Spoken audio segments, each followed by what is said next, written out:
Ang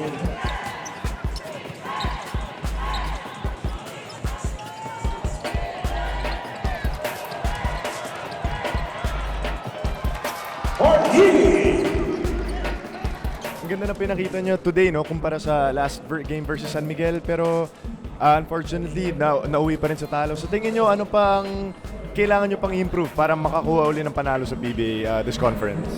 Siguro itong game na to, ma-charge sa experience namin to na kailangan naming matapos yung hanggang sa huling seconds ng game. Lalo-lalo na sa depensa para makuha yung panalo. Sige, alam mo Mark, itong conference, ang dami mo ng magandang pinakita na laro. Meron ka versus Alaska, meron ka versus Meralco. Kung mga saan mo kinikredit ba yung output mo this season? Bakit napakaganda? Hindi, yun lang.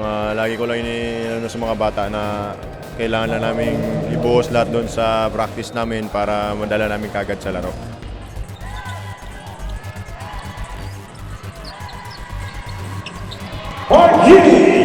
Sinabi nga ni Coach na parang isa kang magandang halimbawa sa tuwing ensayo na talagang all out ka pa lang dun. So, kumaga, sinasadya mo maging isang halimbawa para sa mga bata sa team ninyo?